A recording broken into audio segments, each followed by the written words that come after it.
दासियां लेना मेरो निज रूप। भगत नामदेव जी दे निम्रता भरे एकता वाले वचन सुन के परमेश्वर जी बहुत प्रसन्न हुए। अते जो भगवान जी ने प्रसन्नता के सहित अपनी रसना तो भगत नामदेव जी ने वचन कहे, उन्होंने वचनों में भगत नामदेव जी ये पावन शब्द द्वारा कथन करके दसते हैं कि दास अनिन जिहड़े भगत हुंदे ने वो चार प्रकार के हुंदे ने। अर्थार्थी भगत, आरत भगत ते इउं एक अनिन भगतां दी भी किस्म है। अनिन का मतलब है सिर सुट के कहते ना लगे रहो लगे रहो। काहू फल की इच्छा नहीं बादशाह, किसी भी फल की इच्छा नहीं रखनी, बस सिर सुट के लगे रहो। केवल भगत कीर्तन संग राजा, मन धन अंदर सिमरन गोपाल। ये महाराज साहब सच्चे पातशाह असी ऐसे आप जी दे दास बणीए जो दिन रात कीर्तन करते रहिए, जासी करते रहिए, मन दे तन दे नाल आप दा हे गोपाल सिमरन करते रहिए। अनिन भगतां दे विचों सारे नामदेव जी, कबीर जी, नामदेव जी सारे अनिन ही सी। रविदास जी, सतना जी जिन्हां दी बाणी श्री गुरु ग्रंथ साहिब जी दर्ज है, अनिन भगत सीगे। जे होर थोड़ा समझना होवे ते भाई कन्हैया जी अनिन भगतां जो होए हैं, जिन्हां ने बड़ा ही घोड़ापन रखिया, दुश्मनों नूं भी जल छकाउंदे रहे। जब गुरु महाराज ने पूछया तां डरे नहीं। मेरे वर्गा हुंदा ते घबरा जांदा, झूठ ही आपां बोल देना सी। नहीं महाराज आपां तां नहीं किसी नूं पानी पिआया, इस एक एवें तुहाडे कोल शिकायत लाउंदे ने, मेरे नाल ईर्खा करदे जी, मेरे को ये सेवा कोणी चाहुंदे ने। क्योंकि गुरु साहब जी 22 आर्डर रोस विच पुछ रहे सी। जिस तरह सिंघां शिकायत लाई, महाराज भी नाराज सी। दस भाई कन्हैया तू दुश्मनों को पानी पिलाई जाना, सिख मार के सुटते ने, कह रहे हैं जंग का मतलब की हुंदा, दुश्मन मगरों लथण। कहना नहीं महाराज भी मैं तो किसी दुश्मन को जल नहीं छकाया। महाराज कहते भी दसो भाई सिखो, कहते जी गुरु साहब जी झूठ बोल रहा। तो भाई कन्हैया जी ने आपकी श्रद्धा मुताबिक बेनती की, महाराज जब भी कोई बुक कट के जल मंगता तो मैनू इं प्रतीत होंदा कि आप जी मेरे पासों जल मंग रहे हो, मैं तो आप दे बुक विच जल पाउणा। ये अनिन भगती है कि आप दे पति दे ही दर्शन करने, कोई मर्द वेखना ही ना, बाकी सब इस्त्रियां ही। ते जिस मर्द नूं वेखना उहदे चों पति दे ही दर्शन करना, आप दे ध्यान पति दा ही होना। इस तरह सो जिवें पतिव्रता स्त्री अपने पति तो बगैर और किसी के रूप वाल नहीं वेखती, इउं भावें कोई साधु है, भावें कोई संत है, उहदे चों गुरु ग्रंथ साहिब दे दर्शन होने भी। जिस तरह महाराज जी बैठा है या महाराज जी बोल रहा, या जे कोई बोल रहा या कोई साधु संत है तो गुरु साहब की बाणी करके है। इन्हें गुरु ग्रंथ साहब की सेवा की है ते आपां भी करिए। जिहड़ी पत्नी वो किसी का जस नहीं सुनती, ना ही किसी होर नाल कोई गुप्त वचन करती, जिहदे गल तो पति का ओला रखना पवे, पति तो लका रखना पवे, इंज अनिन सेवक अपने परमेश्वर तो बगैर होर किसी नूं भी हृदय रूप जगह च नहीं लियाउंदे, ना ही किसी होर देवी देवते का जस सुनते हैं, ते ना ही किसी दूसरे नूं संसार च परमेश्वर दे बराबर जानते हैं। ये अनिन शब्द की विचार है, गुरमत फिलासफी। दास अनिन, जिहड़ा दास सेवक अनिन भेदभाव या द्वैत तो रहत है, मेरो निज रूप या एक रस भक्ति करने वाला, ਅਕਾਲ ਪੁਰਖ ਜੀ ਕਹਿੰਦੇ हे ਨਾਮਦੇਵ ਉਹ ਮੇਰਾ ਆਪਣਾ ਹੀ ਸਰੂਪ ਹੈ। ਦਰਸ਼ਨ ਨਿਮਖ ਤਾਪ ਤਰਈ ਮੋਚਨਾ। ਐਸੇ ਸੇਵਕ ਦਾ ਇੱਕ ਨਿਮਖ ਇੱਕ ਸ਼ਿਰ ਮਾਤਰ ਦਰਸ਼ਨ ਦੀਦਾਰ ਕੀਤਾ ਹੋਇਆ ਤਰਈ ਤਿੰਨੇ ਤਾਪਾਂ ਤੋਂ ਮੋਚਨ ਛੁਡਵਾ ਦਿੰਦਾ ਹੈ। ਮਹਾਪੁਰਖ ਸੰਤ ਬਾਬਾ ਠਾਕੁਰ ਸਿੰਘ ਸਾਹਿਬ ਜੀ ਖਾਲਸਾ ਪਿੰਡਾਂ ਵਾਲੇ ਜਥੇ ਸੰਗਤ ਵਿੱਚ ਜੇ ਕਹਿ ਲਈਏ ਤਾਂ ਝੂਠ ਨਹੀਂ ਹੋਵੇਗਾ ਕਿ ਅਨੰਨ ਭਗਤ ਸਨ। ਹੈਰਾਨੀ ਹੁੰਦੀ ਸੀਗੀ ਕਿ ਸਾਨੂੰ ਉਹਨਾਂ ਨੇ ਆਪਦੇ ਹੱਥੀਂ ਪਾਲਿਆ, ਮੂੰਹ 'ਚ ਬੁਰਕੀਆਂ ਦੇਣ ਦੀ ਤਰ੍ਹਾਂ ਆਪ ਕਿਰਿਆ ਸਾਰੀ ਦਿੰਦੇ ਰਹੇ ਤੇ ਇੱਕ ਇੱਕ ਅੱਖਰ ਸਮਝਾਇਆ, ਸਾਰੀ ਮਰਿਆਦਾ ਗੁਰੂ ਘਰ ਵਿੱਚ ਕਿਵੇਂ ਰਹਿਣਾ। ਤੇ ਜਦ ਕਥਾ ਕਰਨ ਲੱਗ ਪਏ ਤੇ ਗਿਆਨੀ ਜੀ ਅੱਖਰ ਕਹਿਣਾ, ਮੈਨੂੰ ਸ਼ਰਮ ਬੜੀ ਆਉਣੀ। ਹੋਰ ਤਾਂ ਕੋਈ ਆਖੇ ਜਿਹੜਾ ਸਾਨੂੰ ਨਹੀਂ ਜਾਣਦਾ। ਜੋ ਹਮਰੀ ਬਿਦ ਹੋਤੀ ਮੇਰੇ ਸਤਿਗੁਰਾ ਸਾ ਬਿਦ ਤੁਮ ਹਰ ਜਾਣੋ ਆਪੇ। ਹਮ ਰੁਲਤੇ ਫਿਰਤੇ, ਪਿੰਡ ਦੇ ਨਿਆਣਿਆਂ ਦਾ ਕੀ ਹਾਲ ਹੁੰਦਾ ਤੁਸੀਂ ਵੇਖਦੇ ਹੀ ਹੋ। ਸਾਈਕਲ ਫੜਿਆ, ਕਦੀ ਕਿਤੇ ਕਦੀ ਕਿਤੇ, ਮੁੜਕੋ ਮੁੜਕੀ ਮਰ, ਕੰਮ ਕੋਈ ਵੀ ਨਹੀਂ। ਕਿਦੋਂ ਖੁੰਡੀ ਰੂੜੀਆਂ ਤੇ ਗੰਦਗੀ 'ਚ ਇੱਧਰ ਉੱਧਰ ਗਾਲੀ ਗਲੋਚ ਕਸੂਨ ਮੁਖੀ ਉੱਪਰ ਥੱਲੇ, ਇਹੀ ਕੰਮ ਹੁੰਦਾ ਨਿਆਣਿਆਂ ਦਾ। ਤੇ ਸੰਗਤ ਦੇ ਵਿੱਚ ਜਦ ਸੁਧਾਰ ਆ ਗਿਆ, ਗਿਆਨੀ ਜੀ, ਗਿਆਨੀ ਕਿੱਧਰੋਂ ਆਇਆ ਭਾਈ? ਸੰਗਤ ਦੇ ਵਿੱਚੋਂ ਹੀ ਸਭ ਕੁਝ ਮਿਲਿਆ। ਜੋ ਹਮਰੀ ਬਿਦ ਹੋਤੀ ਮੇਰੇ ਸਤਿਗੁਰਾ ਸਾਬਿਤ ਤੁਮ ਹਰ ਜਾਣੋ ਆਪੇ। ਹਮ ਰੁਲਤੇ ਫਿਰਤੇ ਕੋਈ ਬਾਤ ਨਾ ਪੂਛਤਾ, ਗੁਰ ਸਤਿਗੁਰ ਸੰਗ ਕੀਰੇ ਹਮ ਤਾਪੇ। ਮਾਂ ਪਿਓ ਨੂੰ ਫਿਕਰ ਸੀਗਾ ਵੀ ਚੌਂ ਬੰਦਿਆਂ 'ਚ ਬੰਦਾ ਖੜ ਕੇ ਗੱਲ ਨਹੀਂ ਕਰ ਸਕਦਾ ਤੇ ਜ਼ਿੰਦਗੀ ਵਿੱਚ ਕਾਮਯਾਬ ਕਿਵੇਂ ਹੋਊਗਾ। ਤੋ ਮਹਾਰਾਜ ਕਹਿੰਦੇ ਧੰਨ ਧੰਨ ਗੁਰੂ ਨਾਨਕ ਜਨ ਕੀਰਾ, ਜਿਤ ਮਿਲਿਆ ਚੁਕੇ ਸਭ ਸੋਗ ਸੰਤਾਪ। ਸਤਿਗੁਰੂ ਨਾਨਕ ਦੇਵ ਮਹਾਰਾਜ ਜੀ ਧੰਨ ਹੈ ਜਿਨ੍ਹਾਂ ਤਖਤਾਂ ਦੇ ਲੋਕ ਚੱਲ ਕੇ ਕਿੰਨੀ ਦੂਰ ਯਾਤਰਾ ਕਰਨ ਜਾਂਦੇ ਤੇ ਨਮਸਕਾਰ ਕਰਦੇ। ਉਹਨਾਂ ਤਖਤਾਂ ਦੇ ਮਹਾਰਾਜ ਨੇ ਆਪਦੇ ਚਰਨਾਂ ਦੇ ਵਿੱਚ ਬੈਠਣ ਦਾ ਮੌਕਾ ਦਿੱਤਾ। ਇਹ ਉਹਨਾਂ ਮਹਾਂਪੁਰਖਾਂ ਦੀ ਕਿਰਪਾ ਸੀ। ਆਪ ਕੋਲ ਬਹਿਣਾ, ਕਹਿਣਾ ਕਥਾ ਕਰੋ। 15 ਦਿਨ ਹੋ ਗਏ ਹਜੂਰ ਸਾਹਿਬ ਤੇ ਕਹਿਣਾ ਵੀ ਗਿਆਨੀ ਵੇਲੀਆਂ ਖਾਣੀਆਂ ਚੰਗੀਆਂ ਨਹੀਂ ਹੁੰਦੀਆਂ, ਕਥਾ ਕਰਿਆ ਕਰ। ਮੈਂ ਕਿਹਾ ਜੀ ਤਖਤ ਸਾਹਿਬ ਤੇ? ਕਹਿੰਦੇ ਹਾਂ। ਕੀ ਹੋਇਆ ਤੈਨੂੰ? ਮੈਂ ਕਿਹਾ ਜੀ ਆਪਾਂ ਤਾਂ ਨਿਆਣੇ ਆ। ਕਹਿੰਦੇ ਮਹਾਂਪੁਰਖ ਮਹੀਨਾ ਮਹੀਨਾ 2-2 ਮਹੀਨੇ ਜਿੰਨਾ ਚਿਰ ਰਹਿੰਦੇ ਕਰਦੇ। ਮੈਂ ਕਿਹਾ ਉਹ ਤਾਂ ਸੰਤ ਸੀਗੇ, ਉਹ ਤਾਂ ਮਹਾਂਪੁਰਖ ਬ੍ਰਹਮ ਗਿਆਨੀ ਸੀ। ਵੀ ਆਪਾਂ ਤਾਂ ਅਜੇ ਬਚਪਨ ਜਾਂ ਵੀ ਸਾਡੀ ਤਾਂ ਸਮਰੱਥਾ ਹੀ ਨਹੀਂ। ਕਹਿੰਦੇ ਤੂੰ ਆਖੇ ਲੱਗਦਾ ਕਿ ਨਹੀਂ ਲੱਗਦਾ? ਜਾਂ ਸਿੰਘ ਸਾਹਿਬ ਕੋਲ ਟਾਈਮ ਲੈ ਗਿਆ, ਤੇਰਾ ਕੀ ਮਤਲਬ ਹੈ ਵੀ ਤੂੰ ਕਰਨੀ? ਤੂੰ ਮੇਰੇ ਕੋਲ ਬਈ, ਮੈਂ ਤੈਨੂੰ ਸਿਖਾਊਂਗਾ। ਤੇ ਰਾਤ ਦੇ 9-10 ਵਜੇ ਆਈ, ਜਦੋਂ ਸਾਰੇ ਸੌਂ ਜਾਣਗੇ। ਉਸ ਵਕਤ ਮਹਾਂਪੁਰਖਾਂ ਟੇਪ ਰਿਕਾਰਡ ਲਾ ਲੈਣੀ, ਕਹਿਣਾ ਵੀ ਇਹਨੂੰ ਸੁਣ ਧਿਆਨ ਨਾਲ, ਪੋਥੀ ਪੜ੍ਹ। ਜੋ ਮਹਾਂਪੁਰਖ ਬੋਲਦੇ ਨੇ ਇਹਨੂੰ ਧਿਆਨ ਨਾਲ ਸੁਣ, ਆਪਣੇ ਕੋਲੋਂ ਨਹੀਂ ਕੁਛ ਬੋਲਣਾ। ਜੋ ਇਹ ਬੋਲਦੇ ਨੇ ਉਸੇ ਤਰ੍ਹਾਂ ਬੋਲਣਾ। ਜਿਹੜੀ ਗੱਲ ਨਹੀਂ ਸਮਝ ਆਉਂਦੀ ਤੂੰ ਮੈਨੂੰ ਪੁੱਛ, ਮੈਂ ਤੈਨੂੰ ਸਮਝਾਊਂਗਾ। ਤੇ ਕਰਨੀ ਪੈਣੀ ਹੋਈ ਹੈ। ਤੇ ਮੈਂ ਡਰਾਂ ਪਹਿਲੀ ਵਾਰ,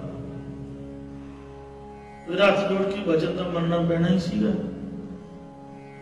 ਤੇ ਗਿਆਨੀ ਜੀ ਅੱਖਰ ਕਹਿਣਾ ਤੇ ਕਈ ਵਾਰ ਬੇਨਤੀ ਕਰਨੀ, ਕਹਿਣਾ ਨਹੀਂ। ਇਹ ਅਨੰਨ ਭਗਤ ਦੀ ਨਿਸ਼ਾਨੀ ਹੈ। ਆਪ ਦੇ ਹੱਥੀਂ ਮਹਾਂਪੁਰਖ ਸੰਤ ਗਿਆਨੀ ਜਰਨੈਲ ਸਿੰਘ ਖਾਲਸਾ ਜੀ ਨੂੰ ਦਸਤਾਰ ਸਜਾਈ, ਪਰ ਜਿੰਨਾ ਚਿਰ ਰਹੇ ਉਹਨਾਂ ਚਿਰ ਉਹਨਾਂ ਤੋਂ ਨੀਵੇਂ ਬਣ ਕੇ ਤੇ ਸੰਤ ਮੁਖੀ ਮੰਨਦੇ ਰਹੇ, ਔਰ ਉਹਨਾਂ ਤੋਂ ਬਾਅਦ ਵੀ ਆਪਣੇ ਆਪ ਨੂੰ ਕੁਛ ਨਹੀਂ ਮੰਨਿਆ। ਇਹੀ ਮੰਨਦੇ ਰਹੇ ਕਿ ਉਹ ਜਿਉਂਦੇ ਨੇ, ਦਸਤਾਰ ਉਹਨਾਂ ਦੇ ਸਿਰ ਤੇ ਹੀ ਹੈ ਕਿ ਮੈਂ ਤਾਂ ਇੱਕ ਸੇਵਕ ਹਾਂ, ਮੁਖੀ ਉਹੀ ਨੇ। ਉਹ ਚੜ੍ਹਾਈ ਕਰ ਗਏ ਪਰ ਉਹਨਾਂ ਆਪ ਦੀ ਜ਼ਬਾਨ ਤੋਂ, ਮੂੰਹ ਤੋਂ ਮੁਖੀ ਲਫ਼ਜ਼ ਨਹੀਂ ਕਿਹਾ, ਨਾ ਕਿਸੇ ਤੋਂ ਸੁਣਨਾ ਪਸੰਦ ਕੀਤਾ, ਨਾ ਹੀ ਗੁਟਕਿਆਂ 'ਚ ਲਿਖਣ ਦਿੱਤਾ। ਗੱਡੀਆਂ ਤੇ ਇੱਕ ਵਾਰ ਲਿਖਿਆ ਪੜ੍ਹ ਲਿਆ, ਕਹਿੰਦੇ ਕਿੰਨੇ ਲਿਖਿਆ ਹੋਇਆ ਮੇਰਾ ਨਾਮ ਹੈ। ਉਹਦੇ ਤੋਂ ਬਾਅਦ ਆਪਾਂ ਡਰ ਗਏ, ਘਬਰਾ ਗਏ। ਉਹ ਫਿਰ ਕਹਿੰਦੇ ਦਾਸਨ-ਦਾਸ ਲਿਖੋ, ਜੇ ਨਾ ਲਿਖਣਾ ਵੀ ਹੈ ਫਿਰ ਉਹ ਦਾਸਨ-ਦਾਸ ਹੀ ਲਿਖਦੇ ਰਹੇ, ਗੁਟਕੇ ਸਾਹਿਬਾਨ ਦੇ ਵੀ, ਹੋਰਨਾਂ ਜਗ੍ਹਾ ਤੇ ਵੀ। ਇਹ ਅਨੰਨ ਭਗਤ ਦੀ ਨਿਸ਼ਾਨੀ ਹੈ। ਵੱਡੇ ਮਹਾਂਪੁਰਖ ਸੰਤ ਗਿਆਨੀ ਗੁਰਬਚਨ ਸਿੰਘ ਜੀ ਖਾਲਸਾ ਤਿੰਨਾਂ ਦੀ ਸ਼ਰਨ ਵਿੱਚ ਆਏ। ਉਹਨਾਂ ਨਾਲ ਕਾਫੀ ਸਾਲ ਸੇਵਾ ਕੀਤੀ, 30 ਸਾਲ ਦੀ ਉਮਰ ਦੇ ਵਿੱਚ ਆ ਗਏ ਸੀਗੇ ਤੇ 18 ਸਾਲ ਉਹਨਾਂ ਨਾਲ ਸੇਵਾ ਕੀਤੀ। ਉਸ ਤੋਂ ਬਾਅਦ ਸੰਤ ਗਿਆਨੀ ਕਰਤਾਰ ਸਿੰਘ ਜੀ ਨਾਲ 6 ਸਾਲ ਤੇ ਮਹਾਂਪੁਰਖ ਬਾਬਾ ਜਰਨੈਲ ਸਿੰਘ ਸਾਹਿਬ ਜੀ, ਉਹਨਾਂ ਨਾਲ ਵੇਖੋ ਕਿੰਨੇ ਪਿਆਰ, ਸ਼ਰਧਾ, ਸਤਿਕਾਰ ਨਾਲ 5-6 ਸਾਲ ਉਹਨਾਂ ਨਾਲ ਸੇਵਾ ਕੀਤੀ ਤੇ ਫਿਰ 20, 22, 25 ਸਾਲ ਉਹਨਾਂ ਦੇ ਜਾਣ ਤੋਂ ਬਾਅਦ 84 ਤੋਂ ਲੈ ਕੇ 2004 20 ਸਾਲ ਤੱਕ ਬਹੁਤ ਸ਼ਰਧਾ ਸੰਯੁਕਤ ਸੇਵਾ ਨਿਭਾਈ ਤੇ ਆਪਣੇ ਆਪ ਨੂੰ ਕੁਛ ਵੀ ਨਹੀਂ ਮੰਨਿਆ। ਇਹ ਅਸਲ 'ਚ ਸੇਵਾ ਹੁੰਦੀ ਹੈ। ਬਾਬਾ ਬੁੱਢਾ ਸਾਹਿਬ ਜੀ ਵਰਗੀ, ਭਾਈ ਗੁਰਦਾਸ ਸਾਹਿਬ ਜੀ ਵਰਗੀ, ਆਪਦੇ ਹੱਥੀਂ ਗੁਰੂ ਹਰਗੋਬਿੰਦ ਸਾਹਿਬ ਨੂੰ ਵਰ ਦਿੱਤਾ, ਮੀਰੀ ਪੀਰੀ ਦੀਆਂ ਤਲਵਾਰਾਂ ਪਹਿਨਾਈਆਂ, ਕਲਗੀ ਤੋਂ ਡਾ ਚਲਾਇਆ ਤੇ ਪਰ ਚਰਨਾਂ 'ਚ ਬੈਠ ਕੇ ਹੱਥ ਜੋੜਦੇ ਰਹੇ। ਭਾਈ ਗੁਰਦਾਸ ਜੀ ਗੁਰੂ ਅਰਜਨ ਸਾਹਿਬ ਦੇ ਮਾਮਾ ਜੀ ਸੀ, ਪਰ ਸਿੱਖ ਹੀ ਮੰਨਦੇ ਰਹੇ। ਇਹ ਅਨੰਨ ਭਗਤ ਦੀ ਨਿਸ਼ਾਨੀ ਹੈ। ਸੋ ਮਹਾਰਾਜ ਸਾਹਿਬ ਸੱਚੇ ਪਾਤਸ਼ਾਹ ਜੀਓ, ਦਰਸ਼ਨ ਨਿਮਖ ਤਾਪ ਤ੍ਰਈ ਮੋਚਨ। ਐਸੇ ਸੇਵਕ ਦਾ ਇੱਕ ਛਿਨ ਮਾਤਰ ਜਿਹੜਾ ਦਰਸ਼ਨ ਦੀਦਾਰ ਕੀਤਾ ਹੋਇਆ, ਤ੍ਰਈ ਤਿੰਨੇ ਤਾਪਾਂ ਤੋਂ ਮੋਚਨ ਛੁਡਵਾ ਦਿੰਦਾ ਹੈ। ਤਿੰਨੇ ਤਾਪ ਆਦਿ, ਵਿਆਧੀ ਤੇ ਉਪਾਧੀ ਆਦਿਕ ਖਤਮ ਹੋ ਜਾਂਦੇ ਹਨ, ਜਾਂ ਤਿੰਨੇ ਕਾਰਨ ਸੂਖਮ ਸਥੂਲ ਦੇਹਾਂ ਦੇ ਮਾਨ ਨੂੰ ਕੱਟ ਦਿੰਦਾ ਹੈ, ਜਾਂ ਤਿੰਨੇ ਗੁਣਾ ਰੂਪ ਤਾਪਾਂ ਨੂੰ, ਜਾਂ ਤਿੰਨੇ ਵਾਸ਼ਨਾ ਰੂਪ ਤਾਪਾਂ ਨੂੰ ਕੱਟ ਦਿੰਦਾ ਹੈ। ਪਰ ਸਤ ਮੁਕਤ ਕਰਤ ਗ੍ਰਹਿ ਕੂਪ। ਅਤੇ ਗ੍ਰਸਤ ਘਰ ਰੂਪੀ ਖੂਹ ਤੋਂ ਵੀ ਐਸੇ ਸੇਵਕ ਦਾ ਪ੍ਰਸਦ ਮਿਲਣਾ, ਜਾਂ ਐਸੇ ਸੇਵਕਾਂ ਦੇ ਚਰਨਾਂ ਦਾ ਪਰਸਨ ਮੁਕਤ ਕਰ ਦਿੰਦਾ ਹੈ।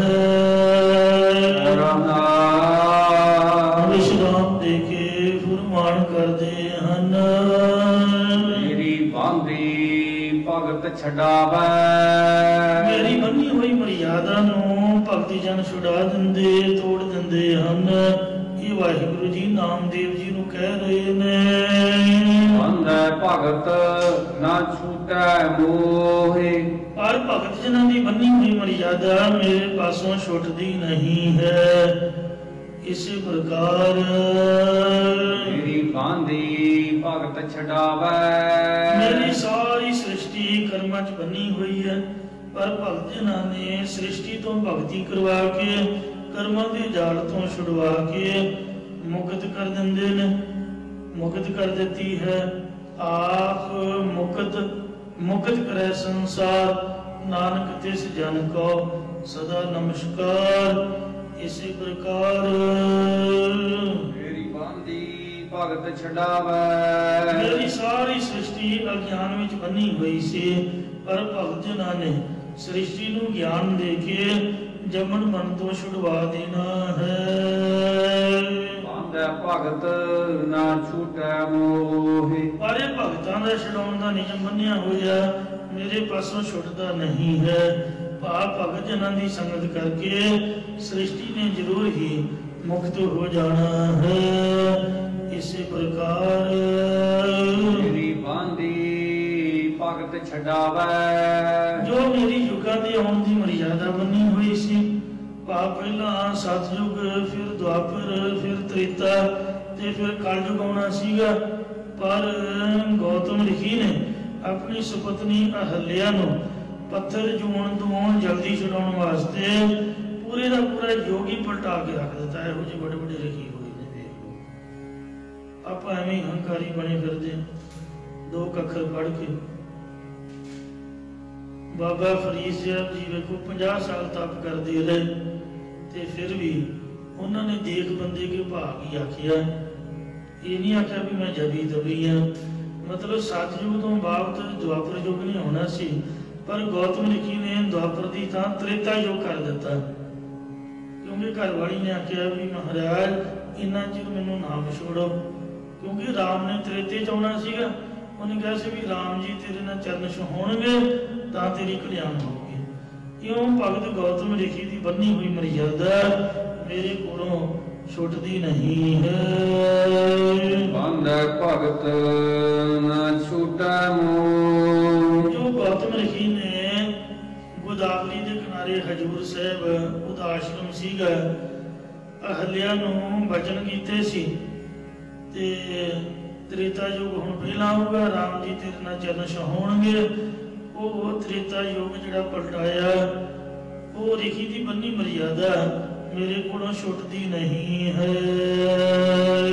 ਇਸੇ ਤਰ੍ਹਾਂ ਮੇਰੀ ਬਾਂਦੀ ਭਗਤ ਛਡਾਵੈ। ਜੋ ਮੇਰੀ ਸਮੁੰਦਰ ਦਾ ਮਿੱਠਾ ਪਾਣੀ ਹੋਣ ਦੀ ਮਰਿਆਦਾ ਬੰਨੀ ਹੋਈ ਸੀ, ਉਹ ਮਰਿਆਦਾ ਭਗਤ ਅਗਸਤ ਰਿਸ਼ੀ ਜੀ ਨੇ ਛੁਡਵਾ ਦਿੱਤੀ ਸੀਗੀ। ਬੰਧੈ ਭਗਤ ਨਾ ਛੂਟੈ ਮੋਹ। ਪਰ ਜੋ ਭਗਤ ਅਗਸਤ ਰਿਸ਼ੀ ਨੇ ਛੱਲਾ ਮਾਰਿਆ, ਜੋਰਨ ਕਰਿਆ, ਰਾਹੀਂ ਸਮੁੰਦਰ ਕੱਢਿਆ ਤੇ ਉਹ ਖਾਰਾ ਫਿਰ ਸੀਗਾ ਨਿਕਲਿਆ, ਅੱਜ ਦਾ ਖਾਰਾ ਹੀ ਹੈ। ਉਹਦੀ ਮਰਿਆਦਾ ਬੰਨੀ ਹੋਈ ਕਿ ਸਮੁੰਦਰ ਦਾ ਪਾਣੀ ਖਾਰਾ ਰਹੇਗਾ, ਉਹ ਹੁਣ ਮੇਰੇ ਪਾਸੋਂ ਛੁੱਟਦੀ ਨਹੀਂ। ਹੋਇਆ ਇੰਜ ਵੀ ਸਮੁੰਦਰ ਨੇ ਗੁੱਸੇ ਵਿੱਚ ਆ ਕੇ ਸੰਦਾਂ ਦੀਆਂ ਝੌਂਪੜੀਆਂ ਰੋੜ ਸੁੱਟੀਆਂ। ਉਹਨਾਂ ਸੋਚਿਆ ਵੀ ਜੱਗ ਕਰੀਏ, ਡਿਊਟੀਆਂ ਲਾਈਆਂ। ਸਮੁੰਦਰ ਨੂੰ ਕਹਿੰਦੇ ਕੀ ਕਰੇਗਾ?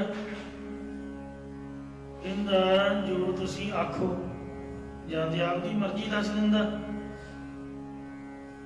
ਤੇ ਨਿਮਰਤਾ ਹੈ ਨਹੀਂ ਸੀ। ਉਹਨਾਂ ਕਿਹਾ ਵੀ ਹੁਣ ਕਰ, ਤੇਰੇ ਕੋਲ ਪਾਣੀ ਬੜਾ ਤੇ ਤੂੰ ਆਉਣ ਵਾਲੇ ਜਿਹੜੇ ਜੱਗ ਚ ਰਿਸ਼ੀ ਆਉਣਗੇ ਉਹਨਾਂ ਦੇ ਚਰਨ ਧੋਣ ਦੀ ਸੇਵਾ ਕਰੀ। ਇਹ ਨਾ ਤਾਂ ਨਾ ਕਰ ਸਕਿਆ। ਉਦੋਂ ਤਰਾਨਾ ਬੋਲਿਆ, ਇਹਨੇ ਮਨ ਚ ਗੁੱਸਾ ਕੀਤਾ ਵੀ ਟੁੱਟੇ ਸਾਧ, ਨਾ ਸ਼ਕਲ ਨਾ ਸੂਰਤ, ਕੱਪੜੇ ਵੀ ਫਾਟੇ, ਮੈਲੇ ਕੁਚੈਲੇ ਵੀ, ਇਹੋ ਜਿਹੇ ਸਾਧਾਂ ਦੇ ਮੈਂ ਪੈਰ ਧੋਊਂਗਾ? ਹੱਡੀਆਂ ਮਰ ਵਿਆਹੀਆਂ ਫੜੀਆਂ, ਗੁੜ ਗੁੜ ਮਿੱਟੀ ਚੜੀ ਹੁੰਦੀ, ਮੈਂ ਡੱਬ ਡੱਬ ਸਮੁੰਦਰ। ਇਹਨਾਂ ਮੇਰੀ ਬੇਇੱਜ਼ਤੀ ਕੀਤੀ ਹੈ। ਜਦ ਰਾਤ ਦੇ ਬੱਚੇ 12 ਸਭ ਰਿਸ਼ੀਆਂ ਨੂੰ ਲੋੜਤਾ। ਕੋਈ ਤਾਂ ਵਿਚਾਰੇ ਮਾੜਾ ਮੋਟਾ ਤਰਨਾ ਜਾਣਦੇ, ਉਹ ਬਚ ਗਏ। ਅਗਸਤ ਰਿਸ਼ੀ ਜਿਹੜਾ ਤਪਸਵੀ ਸੀਗਾ, ਆਪਦੇ ਤਪ ਦੇ ਬਲ ਨਾਲ ਉਹ ਕਿਵੇਂ ਨਾ ਕਿਵੇਂ ਤਰ ਕੇ ਬਚ ਗਿਆ। ਫਿਰ ਉਹਨੂੰ ਗੁੱਸਾ ਆਇਆ ਵੀ ਇਹਨੇ ਇੰਜ ਕਿਉਂ ਕੀਤਾ ਹੈ। ਇੰਨਾ ਵੀ ਗੁੱਸਾ ਕਾਹਦਾ ਹੋਇਆ? 2.5 ਚੁਲੀਆਂ ਜੀ ਉਹ ਸਮੁੰਦਰ ਨੂੰ ਪੀ ਗਿਆ। ਫਿਰ ਜੀਆ ਜੰਤ ਦੁਖੀ ਹੋਏ, ਮਹਾਰਾਜ ਦੇ ਚਰਨਾਂ ਚ ਅਰਦਾਸ ਕੀਤੀ। ਫਿਰ ਮਹਾਰਾਜ ਨੇ ਅਗਸਤ ਨੂੰ ਆਖਿਆ, ਤਾਂ ਉਹਨੇ ਛੱਲੇ ਰਾਹੀਂ ਸਮੁੰਦਰ ਕੱਢਿਆ ਸੀਗਾ, ਤੂੰ ਅੱਜ ਤੱਕ ਖਾਰਾ ਹੀ ਹੈ, ਮਿੱਠਾ ਨਹੀਂ ਹੈ। ਉਹਨੇ ਸ਼ਰਾਬ ਦਿੱਤਾ ਵੀ ਜਾ, ਤੇਰਾ ਪਾਣੀ ਕਿਸੇ ਕੰਮ ਨਹੀਂ ਆਏਗਾ, ਇਹ ਨਕਮਾ ਹੈ। ਬਾਂਦੀ ਭਗਤ ਛਡਾਵੈ।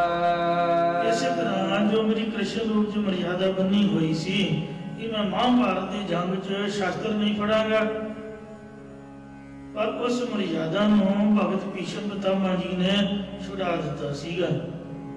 ਜਦੋਂ ਇੰਨੇ ਤੀਰ ਚਲਾਏ ਕਿ ਕ੍ਰਿਸ਼ਨ ਨੂੰ ਸ਼ੱਕ ਪੈ ਗਿਆ ਕਿ ਅਰਜਨ ਨੂੰ ਛੱਡੇਗਾ ਨਹੀਂ। ਅਰਜਨ ਦੀ ਰੱਖਿਆ ਲਈ ਰਥ ਦਾ ਪਹੀਆ ਜਿਹੜਾ ਉਹਨੇ ਉਡਾ ਦਿੱਤਾ ਸੀਗਾ, ਹੱਥ 'ਚ ਫੜ ਕੇ ਸੁਦਰਸ਼ਨ ਚੱਕਰ ਦੀ ਤਰ੍ਹਾਂ ਘੁਮਾ ਕੇ ਉਹਨਾਂ ਛੱਡਿਆ। ਭੀਸ਼ਮ ਪਿਤਾਮਾ ਨੇ ਉਸੇ ਵੇਲੇ ਹਥਿਆਰ ਛੁੱਟਦੇ, ਕਹਿੰਦਾ ਬਸ ਭਗਵਾਨ ਇੰਨਾ ਸੀਗਾ, ਮੈਂ ਤੇਰੀ ਪ੍ਰਤਿਗਿਆ ਤੋੜਨੀ ਸੀਗੀ। अर्थात जो भगत भीष्म पितामह ने प्रण किया कि मैं कृष्ण भगवान के हाथ जरूर शस्त्र फड़ावांगा, वो महाराज कहते ने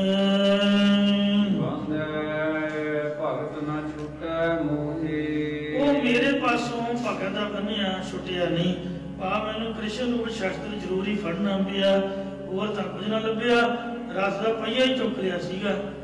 तो भीष्म पितामह ने कहा भगवान बस मैं तो केवल आप जी की प्रतिज्ञा तोड़नी सी, मैं कोई अर्जुन को मारना नहीं सीगा। इसी तरह ये तो बाहरली गल्लां बातां आपां करते रहे हाँ, गुरु घर की एक साखी जिक्र योग है। घुमियार जात दा भाई बुद्धू शाह धन श्री गुरु अर्जन देव जी महाराज का एक प्रेमी गुरसिख लाहौर का निवासी, ये महाराज का अनन्य श्रद्धालु सीगा ते इन्हें अनन्य श्रद्धा के संयुक्त होके श्री गुरु अर्जन देव महाराज जी के चरण फड़े, की बेनती की ये बाद विच विचारांगे। आपां पहला भक्ति श्रवण करो। मेरी बांधी भगत छडावै, सो ਇਹਦੇ ਵਿੱਚ ਇੱਕ ਭਾਈ ਕਮਲੀਆ ਭਾਈ ਕੋਤਲੀਆ ਨਾਮ ਦੇ ਸਿੱਖ ਦਾ ਜ਼ਿਕਰ ਆਊਗਾ। ਸਾਧ ਸੰਗਤ ਜੀਓ, ਉਹਨੇ ਮਹਾਰਾਜ ਦਾ ਵਚਨ ਬੰਨ ਦਿੱਤਾ ਸੀਗਾ ਕਿ ਬੁੱਧੂ ਦਾ ਆਵਾ ਕੱਚਾ ਰਹੂਗਾ, ਤੇ ਸ੍ਰੀ ਗੁਰੂ ਅਰਜਨ ਦੇਵ ਮਹਾਰਾਜ ਨੇ ਆਪਦੇ ਕਮਲੀਏ ਭਾਈ ਕੋਤਲੀਏ ਸਿੱਖ ਦਾ ਬੰਨਿਆ ਵਚਨ ਉਹ ਮਹਾਰਾਜ ਨੇ ਛੱਡਿਆ ਨਹੀਂ, ਉਹਦਾ ਛਡਾਇਆ ਨਹੀਂ। ਭਾਵੇਂ ਭਾਈ ਬੁੱਧੂ गुरु जी की शरण में आया। भगत ना छूटे मोहे, सो जेड़ा महाराज कहते भी मैं बचन बन्या होया सी कि भाई बुद्धू तू लंगर छका ते तेरा आवा पक्का रहेगा ते तेनों लाभ होवेगा। वो भाई कमलिया ने मेरा बचन छुड़ा लिया ते पर मैं भाई कोतलिए भाई कमलिया का बचन नहीं छुड़ा सकिया। ये प्रेम है। होया इंज भाई बुद्धू आए गए सिख संतां महात्मा की श्रद्धा भावना नाल सेवा करता हुंदा सी, धर्म कीर्तन नूं सफलियां करदा। इन्हें अपने कारोबार नूं वधाउण लई हज़ारां रुपये कर्जा चुक के इट्टां पकाउण लई आवा तैयार कीता ते इट्टां दा उन्हें पंजाबा लाया, बहुत सारा धन खर्चिया, हज़ारां बंदे कामकारां लई लाए जिन्होंने शाम के वक्त दिहाड़ी दिंदा सी। कुछ महीनों कच्चियां इट्टां दे चिरन का काम समाप्त होया। आवे नूं अग देण तों पहलां गुरु जी के चरणों च पहुंचिया कि मेरा कार्य निर्विघ्नता सहित संपूर्ण होवे। ये सोच के एक रात रस्ते च बतीत हुई। गुरु रामदास जी की नगरी अमृतसर पहुंचिया। पहला खूह के जल नाल फिर अमृत सरोवर च इशनान किया। इशनान मान करके गुरु साहब जी की असीस लैण लई सतगुरु अर्जन देव जी के चरण कमलों के भेटा रख के मत्था टेकिया ते बेनती की महाराज आशीष बख्शो ताकि मेरा आवा पक्का निकले। जो गुरु महाराज ने हुक्म किया भाई बुद्धू शाह ते कृपा दृष्टि की, कृपा भरे नेत्र नाल ताके किया कि गुरसिखा तेरा काम संपूर्ण होगा। गुरसिखां की भावना नाल सेवा करन तों काम सिद्ध होवेगा। घर विच लंगर तैयार करके सिखां नूं छकाउण नाल गुरु की खुशी होवेगी। लंगर छकाई कर जाके उन्हां तों अरदास कराई, ख्याल रखना कोई सिख भुखा ना जावे। गुरु जी के चरणों से मत्था टेक के सत वचन कहंदा वापस परतिया। लाहौर पहुंच के कच्चियां इट्टां नूं पकाउण लई आवे नूं अग दित्ती ते कुछ दिनों बाद सतगुरु साहब का वचन चेते करके कि मैं सिखां नूं लंगर तैयार करके छकावां, जिस करके मेरा कारज रास होवे ते गुरु जी की खुशी लवां। इस प्रकार सतगुरां दे वचन चेते करदिआं सिखां नूं लंगर छकाउणा शुरू कीता। भोजन बर्तन पिछों भाई लखू जी आ गए। इन्हां दा असली नाम भाई लखू सीगा, सी धारवी खेमकरन दे इलाके दे। ते एक बार बीबियां दे कपड़े भी लवा लए सीगे ते जिहड़ा भाई पुराना तप करदा सी उन्हां को सुकना सुकी गए। फिर हाजिर हो के अद्धे गहने जब भेटा कीते कहंदे भाई कौन है? कहंदा जी मैं लखू धाड़वी। ते भाई साहब ने दबका मारिया, ये तेनों किन्ने आख्या भाई छड़ दे काम? उस वक्त 7 भजन कह के चीज़ां वापस कीतियां। फिर भाई साहब के नाल गुरु साहब के चरणों च हाजिर होया, सिੱਖੀ कमाई, अमृत छकिया, चरण पाओ। एक ही पाठ जपजी साहब के करता हुंदा सीगा। ਇਹਦਾ ਉਪਨਾਮ ਭਾਈ ਕਮਲੀਆ, ਮਤਲਬ ਕਮਲਿਆਂ ਨੇ ਉਹ ਰਹੀ ਜਾਂਦਾ। ਗੋਦਲੀਆ ਇੱਕ ਗੋਦਲੀ ਜੀ ਰੱਖਦਾ ਹੁੰਦਾ ਸੀਗਾ, ਸੀ ਅਸਲ 'ਚ ਲੱਖੋ। ਤੇ ਕੋਈ ਇਹਨੂੰ ਜਾਣਦਾ ਨਹੀਂ ਸੀ ਵੀ ਕੌਣ ਹੈ ਕਮਲਾ ਜਿਹਾ। ਇੱਕ ਉਹਨਾਂ ਨੇ ਸਮਝਿਆ ਵੀ ਐਵੇਂ ਹੀ ਹੈ। ਇਹ ਭਾਈ ਲੱਖੋ ਜੀ ਉੱਥੇ ਆਣ ਟੱਪ ਕੇ ਪਤਾ ਨਹੀਂ ਕਦੋਂ ਆ ਗਏ, ਪਤਾ ਨਹੀਂ ਦੱਸ ਕਿੰਨੇ ਦਿੱਤਾ ਵੀ ਲੰਗਰ ਵਰਤ ਰਿਹਾ। ਜਿਸ ਤਰ੍ਹਾਂ ਸਾਡਾ ਸੁਭਾਅ ਹੈ, ਆਪਾਂ ਸਮਝਦੇ ਹਾਂ ਹਰੇਕ ਨੂੰ ਕੋਈ ਲੰਗਰ ਖਾਣਾ ਹੋਵੇ ਚੱਲੇ ਤੂੰ ਦੌੜ, ਕਈ ਵਾਰੀ ਬਾਂਹ ਤੋਂ ਫੜ ਕੇ ਉਠਾ ਦੇ ਆ ਜਾਂਦੇ ਮੂੰਹ ਚੁੱਕ ਕੇ। ਮਤਲਬ ਅਸੀਂ ਭੁੱਖੇ ਸਮਝਦੇ ਹਾਂ ਜਿਹੜੇ ਗੁਰੂ ਘਰ ਆਉਂਦੇ ਨੇ, ਪਰ ਇੰਜ ਹਰੇਕ ਵਾਸਤੇ ਨਹੀਂ ਹੁੰਦਾ ਹੈ। ਕਈ ਸ਼ਰਧਾ ਵੀ ਲੈ ਕੇ ਆਉਂਦੇ ਨੇ। ਗੁਰੂ का ਲੰਗਰ ਅੰਮ੍ਰਿਤ ਹੈ। ਕੋਈ ਬਿਮਾਰੀ ਸ਼ਮਾਰੀ ਹੋਵੇ ਖਤਮ ਹੋ ਜਾਂਦੀ ਹੈ ਮਹਾਰਾਜ ਦੇ ਅੰਮ੍ਰਿਤ ਛਕਣ ਤੋਂ। ਕਿਉਂ ਭੋਜਨ ਬਾਰੇ ਭਾਈ ਬੁੱਧੂ ਜੀ ਨੂੰ ਆਖਿਆ ਵੀ ਸਿੱਖਾ ਭੁੱਖ ਤਾਂ ਮੈਨੂੰ ਵੀ ਲੱਗੀ ਹੈ, ਵੀ ਜੇ ਤੇਰੀ ਇਜਾਜ਼ਤ ਹੋਵੇ, ਕਿਉਂਕਿ ਗੁਰੂ ਘਰ ਤਾਂ ਕੋਈ ਵੀ ਆ ਸਕਦਾ। ਜੇ ਕਿਸੇ ਦੇ ਘਰ ਹੈ ਤੇ ਜੇ ਉਹਨੇ ਸਾਨੂੰ ਨਹੀਂ ਬੁਲਾਇਆ, ਪੁੱਛਣਾ ਤਾਂ ਪਊਗਾ ਹੀ ਵੀ ਮੈਂ ਵੀ ਛਕ ਲਵਾਂ, ਮੈਂ ਵੀ ਗੁਰੂ ਘਰ ਸਿੱਖ ਆ। ਤੂੰ ਸਿੱਖ ਬਿਠਾਏ ਨੇ ਤੇ ਮੈਨੂੰ ਵੀ ਭੋਜਨ ਛਕਾ। ਇਹਨੇ ਵੇਖਿਆ ਵੀ ਸਿਰ ਤੋਂ ਪੈਰਾਂ ਤੱਕ ਵੀ ਕਮਲਾ ਜਿਹਾ ਸਾਹ, ਇਹ ਫਕੀਰ ਜਿਹਾ ਬੇਰੁਖੀ ਨਾਲ ਉੱਤਰ ਦਿੱਤਾ। ਅਸੀਂ ਰੱਜਿਆਂ ਨੂੰ ਰਝਾਉਂਦੇ ਹਾਂ, ਵਧੋ ਵਧੀ ਕਹਾਂਗੇ ਲੈ ਲਓ, ਫੜ ਲਓ, ਖਾ ਲਓ। ਫਿਰ ਲੱਗੋ ਨਹੀਂ ਨਹੀਂ ਉਹ ਨਹੀਂ ਲੈ ਲਓ, ਤੇ ਜਿਹਨੂੰ ਲੋੜ ਹੈ ਉਹਨੂੰ ਦਬਕੇ ਪਾ ਦਾਂਗੇ। ਤੇ ਇਸ ਵਾਸਤੇ ਕਹਿਣ ਲੱਗਾ ਜੀ ਮੈਨੂੰ ਭੁੱਖ ਲੱਗੀ ਹੈ। ਅਸਲ 'ਚ ਬ੍ਰਹਮ ਗਿਆਨੀ ਸੀ, ਮਨ 'ਚ ਸ਼ਰਧਾ ਸੀਗੀ। ਇਹਨੇ ਉੱਤਰ ਦਿੱਤਾ ਵੀ ਤੂੰ ਇੱਕ ਤਾਂ ਸਮੇਂ ਸਿਰ ਨਹੀਂ ਆਇਆ, ਪੰਗਤ ਹੋਣ ਲੱਗ ਗਈ, ਭੋਜਨ ਵਰਤ ਗਿਆ, ਤੇ ਸਮੇਂ ਸਿਰ ਹੋਣਾ ਚਾਹੀਦਾ ਸੀਗਾ। ਤੇ ਹੁਣ ਲੰਗਰ ਵਰਤ ਚੁੱਕਾ ਤੇ ਹੁਣ ਨਹੀਂ ਤੈਨੂੰ ਮਿਲਣਾ। ਭਾਈ ਲੱਖੋ ਉੱਥੇ ਖੜਾ ਰਿਹਾ। ਜਦੋਂ ਪ੍ਰਸ਼ਾਦਾ ਛਕ ਕੇ ਕਿਸੇ ਨੇ ਅਰਦਾਸ ਕੀਤੀ ਕਿ ਮਹਾਰਾਜ ਜੀ, ਭਾਈ ਬੁੱਧੂ ਜੀ ਨੇ ਆਪ ਜੀ ਨੇ ਸੰਗਤਾਂ ਨੂੰ ਪ੍ਰਸ਼ਾਦਾ ਛਕਾਇਆ, ਇਹਨੇ ਬੜੇ ਪ੍ਰੇਮ ਨਾਲ ਸੇਵਾ ਕੀਤੀ, ਇਹਦਾ ਆਵਾ ਪੱਕਾ ਨਿਕਲੇ। ਤਾਂ ਭਾਈ ਲੱਖੋ ਜੀ ਅਰਦਾਸ ਦੇ ਵਿੱਚ ਹੀ ਬੋਲ ਪਏ ਕਿ ਸਿੱਖੋ ਜਿਤਨੀਆਂ ਮਰਜ਼ੀ ਅਰਦਾਸਾਂ ਕਰ ਲਓ, ਭਾਈ ਬੁੱਧੂ ਸ਼ਾਹ ਦਾ ਆਵਾ ਤਾਂ ਕੱਚਾ ਹੀ ਰਹੇਗਾ, ਕੱਚਾ ਹੀ ਨਿਕਲੇਗਾ। ਕਿਉਂ? ਭਾਈ ਲੱਖੂ ਜੀ ਨੇ 3 ਵਾਰ ਭਜਨ ਕੀਤਾ ਕਿ ਆਵਾ ਕੱਚਾ ਰਹੇਗਾ, ਕੱਚਾ ਰਹੇਗਾ, ਕੱਚਾ ਰਹੇਗਾ। ਇਸ ਤੋਂ ਇਹ ਵੀ ਸਿੱਖਿਆ ਮਿਲਦੀ ਹੈ ਕਿ ਜਦ ਵੀ ਕਿਤੇ ਸਾਧ ਸੰਗਤ ਲੰਗਰ ਛਕਦੀ ਹੋਵੇ ਤਾਂ ਅੱਗੇ ਬੈਰੀਅਰ ਲਾ ਕੇ, ਇੱਕ ਤਾਂ ਧੱਕਾ ਮੁੱਕੀ ਹੁੰਦਾ ਤੇ ਇੱਕ ਗਰਮੀ 'ਚ ਦਿਲ ਘਬਰਾਉਂਦਾ, ਤੇ ਕਿਸੇ ਨੂੰ ਰੋਕਣਾ ਮੁਨਾਸਬ ਨਹੀਂ। ਉਹ ਤਰ੍ਹਾਂ ਡਿਸਿਪਲਿਨ ਦੇ ਤੌਰ ਤੇ, ਸਮਾਜਿਕ ਤੌਰ ਤੇ ਤਾਂ ਨਿਯਮ ਹੈ, ਪਰ ਜੇ ਇਹ ਸਾਖੀ ਤੋਂ ਸਿੱਖਿਆ ਲਈਏ, ਸਿਆਣਪ ਦੇ ਨਾਲ ਹੱਥ ਜੋੜ ਕੇ ਬੇਨਤੀ ਕਰ ਦਈਏ ਵੀ ਵੇਖੋ ਜੀ ਹੁਣ ਕਿਤੇ ਜਗ੍ਹਾ ਨਹੀਂ ਹੈ, ਜੇ ਆਪ ਜੀ ਦੀ ਖੁਸ਼ੀ ਹੋਏ ਤੇ 2-4 ਮਿੰਟ 5-10 ਮਿੰਟ ਉਡੀਕ ਕਰ ਲਓ। ਨਿਮਰਤਾ ਨਾਲ ਤਾਂ ਬੇਨਤੀ ਕਰ ਸਕਦੇ ਹਾਂ, ਪਰ ਰੋਕਣਾ ਜਾਂ ਦਰਵਾਜ਼ਾ ਬੰਦ ਕਰਕੇ ਛਕਣਾ, ਜਾਂ ਮੇਰੇ ਵਰਗਾ ਸੁਭਾਅ ਹੁੰਦਾ ਗੋਡਾ ਹੀ ਖੜਾ ਕਰ ਲੈਣਾ।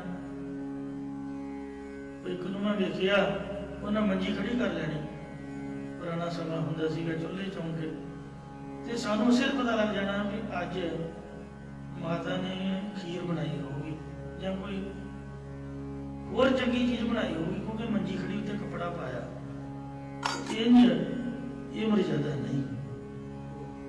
ਇਹ ਸੁਣ ਕੇ ਬੁੱਧੂ ਸ਼ਾਹ ਉਹਦੀ ਮਨ 'ਚ ਮਾਣ ਸੀਗਾ ਕਿ ਸਾਨੂੰ ਤਾਂ ਗੁਰੂ ਸਾਹਿਬ ਨੇ ਵਚਨ ਕੀਤਾ, ਆਪਾਂ ਤਾਂ ਗੁਰੂ ਦੇ ਸਿੱਖ ਆ।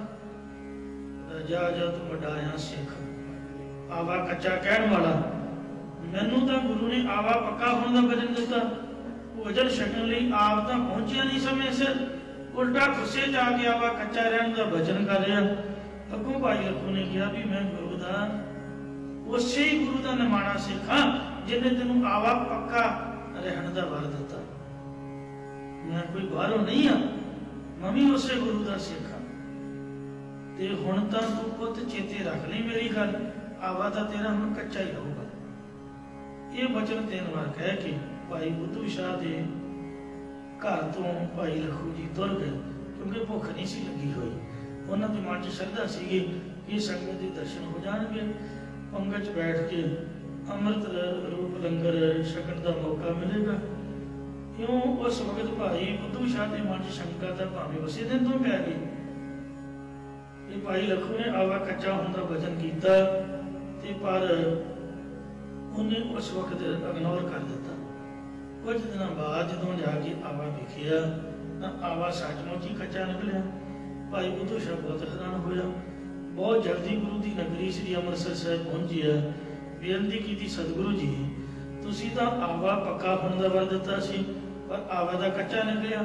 ਨਫਾ ਦਾ ਕੀ ਹੋਣਾ ਸੀ? ਮੇਰਾ ਤਾਂ ਮੁਗੜ ਵੀ ਚਲਾ ਗਿਆ। ਮੈਂ ਤਾਂ ਸਾਰੀ ਉਮਰ ਕਰਜ਼ੇ ਹੇਠ ਨੱਪਿਆ ਰਹਾਂਗਾ। ਇਹਦੇ ਨੂੰ ਤਾਂ ਖੁਦਕੁਸ਼ੀ ਕਰਨੀ ਚੰਗੀ। ਮੈਨੂੰ ਤਾਂ ਜਿਉਂਦਿਆਂ ਮਾਰ ਸੁੱਟਿਆ ਮਹਾਰਾਜ।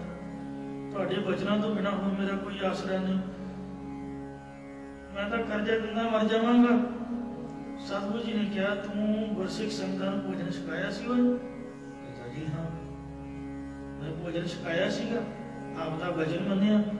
ਗੁਰਸਿੱਖ ਸੰਗਤਾਂ ਭੋਜਨ ਛਕਾ ਕੇ ਉਹਨਾਂ ਦੀ ਮੈਂ ਸੇਵਾ ਕੀਤੀ। ਸਤਿਗੁਰੂ ਜੀ ਕਹਿਣ ਲੱਗੇ ਵੀ ਸਾਨੂੰ ਲੱਗਦਾ ਵੀ ਤੇਰੇ ਭੋਜਨ ਛਕਾਉਣ ਵੇਲੇ ਕੋਈ ਗਲਤੀ ਹੋਈ ਹੈ, ਕਿ ਸਾਰੇ ਸਿੱਖ ਤੇਰੇ ਘਰੋਂ ਪ੍ਰਸੰਨ ਹੋ ਕੇ ਗਏ ਸੀ। ਫਿਰ ਭਾਈ ਬੁੱਧੂ ਸ਼ਾਹ ਨੇ ਹੱਥ ਜੋੜ ਕੇ ਕਿਹਾ ਵੀ ਹੋਰ ਤਾਂ ਪ੍ਰਸੰਨ ਹੋ ਕੇ ਛਕ ਗਏ ਸੀ, ਪਰ ਭੋਜਨ ਵਰਤੇ ਤੂੰ ਇੱਕ ਸਿੱਖ ਆਇਆ ਸੀ ਜਿਸ ਨੂੰ ਮੈਂ ਭੋਜਨ ਨਹੀਂ ਦਿੱਤਾ। ਉਹਨੇ ਕਿਹਾ ਸੀ ਵੀ ਤੇਰਾ ਆਵਾ ਕੱਚਾ ਰਹੇਗਾ। ਤਾਂ ਮੈਨੂੰ ਜਵਾਬ ਦਿੱਤਾ ਵੀ ਤੂੰ ਵੱਡਾ ਆਇਆ, ਕੌਣ ਹੈ ਤੂੰ ਜੋ ਸਤਿਗੁਰਾਂ ਦਾ ਵਚਨ ਮੇਟ ਸਕਦਾ? ਇੱਕ ਮੇਰੇ ਕੋਲ ਭੁੱਲ ਹੋਈ ਹੈ ਜੀ। ਉਸ ਵਕਤ ਤਾਂ ਨਹੀਂ ਮੈਂ ਵਿਚਾਰਿਆ, ਪਰ ਬਾਅਦ ਵਿੱਚ ਮੇਰੇ ਮਨ 'ਚ ਇਹ ਗੱਲ ਘਰ ਕਰ ਗਈ ਕਿ ਮੈਂ ਗਲਤੀ ਕੀਤੀ ਹੈ। ਪਰ ਹੈਰਾਨੀ ਦੀ ਗੱਲ ਤਾਂ ਸਤਿਗੁਰੂ ਜੀ ਇਹ ਹੈ ਕਿ ਤੁਹਾਡੇ ਬਚਨ ਨੂੰ ਇੱਕ ਸਿੱਖ ਨੇ ਮੋੜ ਦਿੱਤਾ। ਇਹ ਕੀ ਕਾਰਨ ਹੈ? ਤਾਂ ਸਤਿਗੁਰੂ ਜੀ ਨੇ ਕਿਹਾ, ਪ੍ਰਭ ਜੀ ਬਸੈ। ਹਾਂਜੀ ਪੜੋ ਪੰਕਤੀ। ਸਾਧ ਕੀ ਰਸ। ਜਿਹੜਾ ਰੱਬ ਹੈ ਉਹ ਸੰਤਾਂ ਦੀ ਜ਼ੁਬਾਨ ਤੇ ਵਸਦਾ ਹੈ। ਇਸ ਲਈ ਕਹਿੰਦੇ ਵੀ ਬਜ਼ੁਰਗਾਂ ਤੋਂ ਅਸੀਸ ਲੈਣੀ ਚਾਹੀਦੀ ਹੈ। ਸਾਧੂ ਸੰਤ ਗੁਰੂ ਦੇ ਸਿੱਖ ਜ਼ਰੂਰੀ ਨਹੀਂ ਵੀ ਉਹ ਸਿੰਘ ਸਾਹਿਬ ਸੋਹਣੀਆਂ ਪੱਗਾਂ ਸੋਹਣੇ ਤੋੜੇ ਪਾ ਕੇ ਦਮਾਲੇ ਖੰਡੇ ਚੱਕਰ ਸਜਾ ਕੇ ਹੋਣ ਵੀ ਤਾਂ ਹੀ ਉਹ ਗੁਰੂ ਗੋਬਿੰਦ ਸਿੰਘ ਦਾ ਰੂਪ ਨੇ। ਕੀਤਾ ਗੁਰੂ ਗੋਬਿੰਦ ਸਿੰਘ ਪੁਰਾਣੇ ਕੱਪੜਿਆਂ 'ਚ ਵੀ ਆ ਜਾਏ। ਭਾਈ ਆਨੰਦ ਲਾਲ ਦੀ ਜਦ ਪਰਖ ਹੋਈ ਸੀਗੀ ਉਦੋਂ ਆਮ ਜਿਹੇ ਸਿੱਖ ਬਣੇ ਹੋਏ ਸੀ। ਮਹਾਰਾਜ ਦਾ ਕੀ ਪਤਾ ਵੀ ਉਹ ਨਿਮਾਣਾ ਜਿਹਾ ਬਣ ਕੇ ਆ ਜਾਏ, ਪਤਾ ਹੀ ਨਾ ਲੱਗੇ, ਕਿਸੇ ਵੀ ਰੂਪ 'ਚ ਹੋ ਸਕਦਾ। ਤਾਂ ਇਸ ਲਈ ਖਿਆਲ ਰੱਖਣਾ ਚਾਹੀਦਾ ਹੈ। ਮਹਾਰਾਜ ਸੱਚੇ ਪਾਤਸ਼ਾਹ ਕਹਿੰਦੇ ਉਹ ਆਮ ਨਹੀਂ ਸੀਗਾ। ਭਾਈ ਬੁੱਧੂ ਸ਼ਾਹ ਉਹ ਲਖੂ ਸੀ, ਲਖੂ ਬ੍ਰਹਮ ਗਿਆਨੀ। ਬ੍ਰਹਮ ਗਿਆਨੀ ਕੀ ਦ੍ਰਿਸ਼ਟ ਅੰਮ੍ਰਿਤ ਬਰਸੀ, ਉਹਦੀ ਲਿਵ ਜੁੜੀ ਹੋਈ ਹੈ। 21 ਪਾਠ ਜਪਜੀ ਸਾਹਿਬ ਦੇ ਡੇਲੀ ਕਰਦਾ, ਉਹਦੀ ਰਸਨਾ ਤੇ ਬਰਕਤਾਂ ਹੋ ਗਈਆਂ। ਤੇ ਭੋਜਨ ਰੋਟੀ ਉਥੋਂ ਖਾਂਦਾ ਜਿਸ ਨੇ 21 ਆਪਣਾ ਜਪਜੀ ਸਾਹਿਬ ਦਾ ਨਿਤਨੇਮ ਕੀਤਾ ਹੋਵੇ ਜਾਂ ਸੰਗਤ ਦੇ ਵਿੱਚ। ਇਸ ਲਈ ਸ਼ਰਧਾ ਕਰਕੇ ਆਇਆ ਸੀਗਾ। ਅਸੀਂ ਉਹਦੀ ਰਚਨਾ ਤੇ ਵਸਦੇ ਹਾਂ ਤੇ ਪਰਮਾਤਮਾ ਦਾ ਆਦਿ ਤੋਂ ਹੀ ਸੁਭਾਅ ਚੱਲਿਆ ਆਉਂਦਾ ਕਿ ਮੇਰੀ ਬੰਨੀ ਮਰਿਆਦਾ ਨੂੰ ਭਗਤ ਜਨ ਛਡਾ ਦਿੰਦੇ ਨੇ। ਮਹਾਰਾਜ ਫਰਮਾਉਂਦੇ ਨੇ, ਮੇਰੀ ਬਾਂਦੀ ਭਗਤ ਛਡਾਵੈ। ਭਗਤ ਭਾਈ ਲਖੂ ਨੇ ਮੇਰੀ ਬੰਨੀ ਮਰਿਆਦਾ, ਮੇਰਾ ਕਿਹਾ ਵਚਨ ਛੁਡਾ ਦਿੱਤਾ। ਬਾਂਧੈ ਭਗਤ ਨਾ ਛੁਟੈ ਮੋਹ। ਪਰ ਇਹ ਬੁੱਧੂ ਸ਼ਾਹ ਤੂੰ ਹੀ ਭਾਵਨਾ ਧਾਰ ਕੇ ਗੁਰੂ ਸ਼ਰਨ ਵਿੱਚ ਆਇਆ ਤੇ ਮੈਂ ਉਹਦਾ ਵਚਨ ਤਾਂ ਨਹੀਂ ਛੁਡਾ ਸਕਦਾ। ਕਹਿੰਦਾ ਜੀ ਹੁਣ ਮੈਨੂੰ ਵੀ ਬਚਾਓ। ਤੇ ਮਹਾਰਾਜ ਕਹਿੰਦੇ ਤੂੰ ਗੁਰੂ ਦੀ ਸੰਗਤ ਨੂੰ ਪ੍ਰਸ਼ਾਦਾ ਤਾਂ ਛਕਾਇਆ ਹੀ ਹੈ, ਇਸ ਲਈ ਗੁਰੂ ਦੋਵੇਂ ਥਾਂ ਰੱਖੇਗਾ। ਸਿੱਖ ਦਾ ਕੀਤਾ ਵਚਨ ਵੀ ਪੂਰਾ ਕਰੂਗਾ, ਤੇਰੀ ਭਾਵਨਾ ਵੀ ਪੂਰੀ ਹੋਊਗੀ। ਦੋਵੇਂ ਥਾਂ ਰੱਖੇ ਗੁਰ ਸੂਰੇ, ਹਲਤ ਪਲਤ ਪਾਰ ਬ੍ਰਹਮ ਸਵਾਰੇ ਕਾਰਜ ਹੋਏ ਸਗਲੇ ਪੂਰੇ। ਇੱਟਾਂ ਦਾ ਤੇਰੀਆਂ ਆਵੇ ਬੱਚੋਂ ਪੁੱਤ ਨਿਕਲਣਗੀਆਂ ਕੱਚੀਆਂ ਹੀ। ਇਹਨੂੰ ਤਾਂ ਦੁਨੀਆ 'ਚ ਕੋਈ ਨਹੀਂ ਪਕਾ ਸਕਦਾ, ਜਿੰਨਾ ਮਰਜ਼ੀ ਤੂੰ ਜੋਰ ਲਾ ਲਾ। ਇਹ ਬਚਨ ਦਾ ਸਿੱਖ ਦਾ ਹੋ ਗਿਆ ਤਾਂ ਪੂਰਾ ਹੋਏਗਾ। ਨਿਕਲਣਗੀਆਂ ਕੱਚੀਆਂ ਹੀ ਪਰ ਵਿਕਣਗੀਆਂ ਪੱਕੀਆਂ ਦੇ ਭਾਅ। ਕਹਿਣਾ ਇੱਕ ਓੰਕਾਰ ਨਹੀਂ ਆਉਂਦਾ ਤੇ ਅਵੇਂ ਪਾਠੀਆਂ ਜੀ ਤੇ ਸਾਨੂੰ ਵੀ ਇੰਨੀ ਮਾਇਆ, ਸਾਨੂੰ ਵੀ ਸਭ ਕੁਝ ਗੁਰੂ ਘਰ ਮਹਾਨ। ਇੱਥੇ ਕੋਈ ਹੰਕਾਰ ਨਹੀਂ ਵੀ ਆਪਾਂ ਸਿੰਘ ਸਾਹਿਬ ਪੜ੍ਹੇ ਲਿਖੇ ਹਾਂ। ਇੱਥੇ ਜੋ ਪ੍ਰਾਣੀ ਗੋਬਿੰਦ ਤੇ ਆਵੇ, ਪੜ੍ਹਿਆ ਅਨਪੜ੍ਹਿਆ ਪਰ ਮਗਤ ਪਾਵੇ।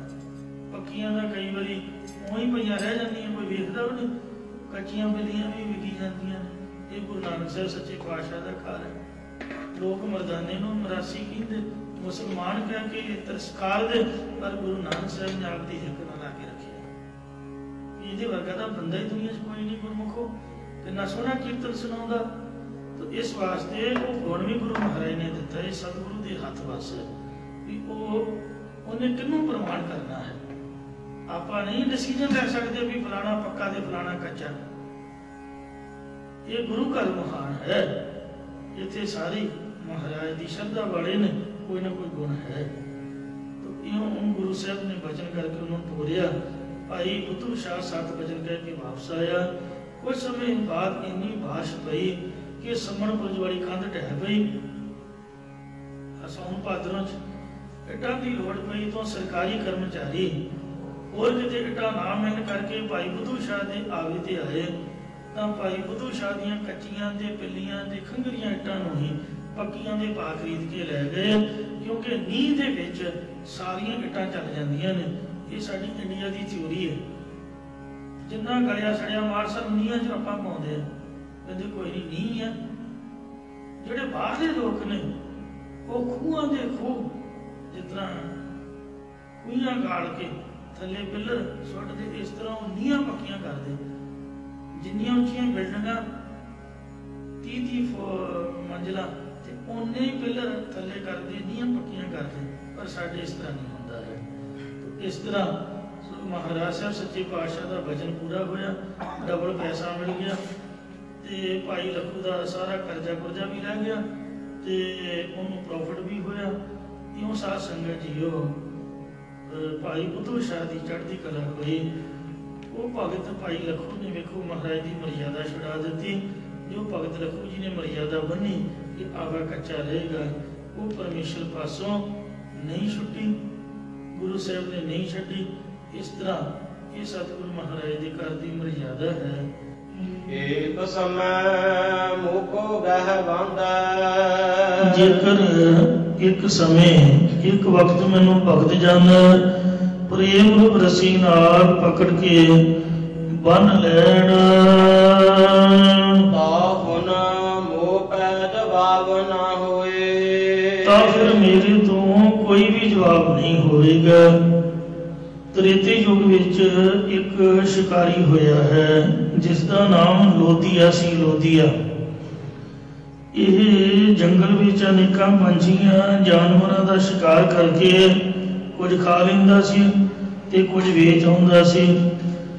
ਇੱਕ ਦਿਨ ਉਹਨੂੰ ਸ਼ਿਕਾਰ ਨਾ ਮਿਲਿਆ। ਜੰਗਲ ਵਿੱਚ ਫਿਰਦੇ ਹੋਏ ਨੂੰ ਇੱਕ ਰਿਸ਼ੀ ਚੰਦਰਕ ਮੁਨੀ ਨੂੰ ਸਮਾਧੀ ਲਾਈ ਬੈਠੇ ਵੇਖਿਆ ਤੇ ਉਸਦੇ ਚਰਨਾਂ ਤੇ ਮੱਥਾ ਟੇਕ ਕੇ ਸੁਖਣਾ ਸੁਖ ਲਈ ਕਿ ਹੇ ਰਿਸ਼ੀ ਜੀ ਮਹਾਰਾਜ, ਜੇਕਰ ਮੈਨੂੰ ਅੱਜ ਸ਼ਿਕਾਰ ਮਿਲ ਜਾਣ ਤਾਂ ਚੌਥਾ ਹਿੱਸਾ ਤੁਹਾਡੀ ਭੇਟ ਕਰਾਂਗਾ।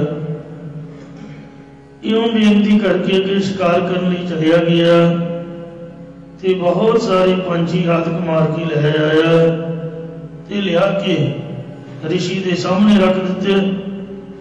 ਜਦੋਂ ਰਿਸ਼ੀ ਨੇ ਸਮਾਧੀ ਖੋਲੀ, ਅੱਖਾਂ ਖੋਲ ਕੇ ਵੇਖਿਆ ਤਾਂ ਇਹਨੇ ਬੇਨਤੀ ਕੀਤੀ ਕਿ ਮਹਾਰਾਜ, ਆਪ ਜੀ ਦੇ ਕੋਲ ਸੁੱਕੀ ਹੋਈ ਸੁਖਣਾ ਪੂਰੀ ਹੋਈ ਹੈ ਤੇ ਆਪ ਜੀ ਆਪਣਾ ਚੌਥਾ ਹਿੱਸਾ ਵੰਡ ਲਵੋ।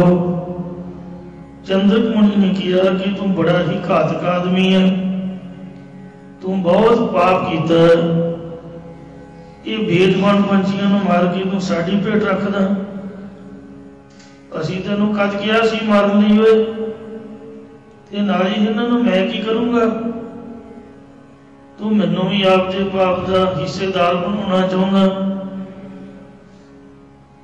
ਜਾ, ਜੇ ਸਾਡੀ ਸੁਖਨਾ ਪੂਰੀ ਹੋ ਸਕਦੀ ਹੈ ਤੇ ਸ਼ਰਾਪ ਵੀ ਪੂਰਾ ਹੋ ਸਕਦਾ ਸੀ, ਤੈਨੂੰ ਸ਼ਰਾਪ ਦੇਵਾਂਗੇ।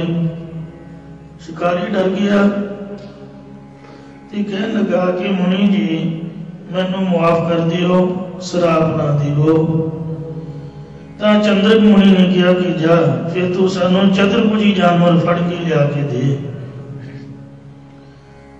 ਇਹ ਮੁਨੀ ਜੀ ਦੇ ਬਚਨਾਂ ਤੇ ਨਿਸ਼ਚੈ ਕਰਕੇ ਕਹਿਣ ਲੱਗਾ ਕਿ ਹੁਣੇ ਹੀ ਲਿਆ ਕੇ ਦਿੰਦਾ, ਪਰ ਮੈਨੂੰ ਮੁਆਫ ਜ਼ਰੂਰ ਕਰ ਦੇਣਾ। ਇਸ ਤਰ੍ਹਾਂ ਕਹਿ ਕੇ ਜੰਗਲ ਵਿੱਚ ਚਤੁਰਭੁਜੀ ਜਾਨਵਰ ਨੂੰ ਲੱਭਣ ਲਈ ਚੱਲ ਪਿਆ, ਪਰੰਤੂ ਉਹ ਜਾਨਵਰ ਹੋਏ ਤਾਂ ਹੀ ਮਿਲੇ, ਕਿਤੋਂ ਵੀ ਨਾ ਮਿਲਿਆ। ਚਤੁਰਭੁਜੀ ਜਾਨਵਰ ਹੁੰਦਾ ਹੀ ਨਹੀਂ। ਅਖੀਰ ਥੱਕ ਹਾਰ ਕੇ ਘਰ ਆ ਗਿਆ ਤੇ ਚਿਤਾ ਬਣਾ ਕੇ ਸੜਨ ਲੱਗਾ। ਘਰਵਾਲੀ ਨੇ ਕਿਹਾ ਕਿ ਤੁਹਾਨੂੰ ਤਾਂ ਕਿਸੇ ਰਿਸ਼ੀ ਨੇ ਐਵੇਂ ਹੀ ਬਹਿਕਾ ਦਿੱਤਾ ਹੈ, ਝੂਠ ਬੋਲਿਆ। ਚਤੁਰਭੁਜੀ ਜਾਨਵਰ ਤਾਂ ਕਦੇ ਕਿਸੇ ਨੇ ਵੇਖਿਆ ਵੀ ਨਹੀਂ ਹੋਣਾ। ਤਾਂ ਅੱਗੋਂ ਉਹ ਬਦਕ ਕਹਿਣ ਲੱਗਾ ਕਿ ਰਿਸ਼ੀ ਮੁਨੀ ਕਦੇ ਝੂਠ ਨਹੀਂ ਬੋਲਦੇ ਹੁੰਦੇ ਤੇ ਨਾ ਕਦੀ ਮਖੌਲ ਕਰਦੇ ਨੇ, ਕਿਸੇ ਨੂੰ ਐਵੇਂ ਛਲ ਕਰਕੇ ਵਰਗਲਾਉਂਦੇ ਨਹੀਂ। ਮੈਨੂੰ ਉਹਨਾਂ ਦੇ ਬਚਨਾਂ ਦੇ ਪੂਰਨ ਵਿਸ਼ਵਾਸ ਹੈ।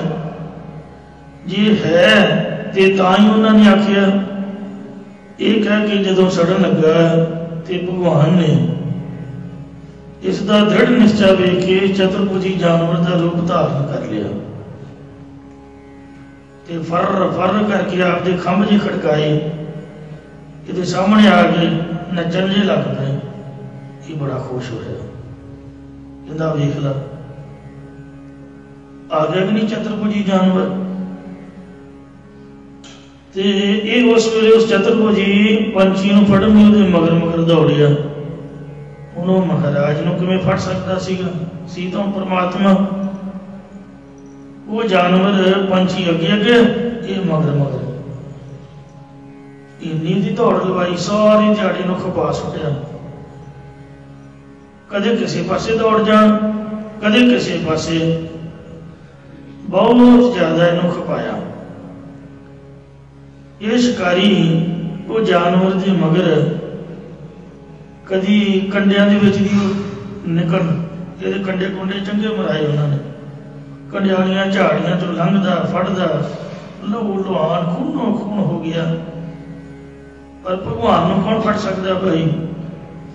ਭਗਵਾਨ ਜੀ ਪਕੜੇ ਨਾ ਜਾਣ।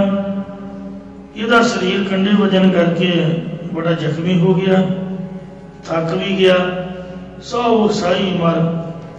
ਅਖੀਰ ਥੱਕ ਕੇ ਇਹਨੇ ਛੁਰਾ ਕੱਢਿਆ, ਇਹਦੇ ਨਾਲੋਂ ਤਾਂ ਮੈਨੂੰ ਜ਼ਿੰਦਗੀ ਨੂੰ ਲਾਹਨਤ ਹੈ ਜੇ ਮੈਂ ਫੜ ਨਹੀਂ ਸਕਿਆ, ਮਹਾਤਮਾ ਦੀ ਸੇਵਾ ਨਹੀਂ ਕਰ ਸਕਿਆ, ਮੈਂ ਮਾਰੀ ਜਾਂਦਾ।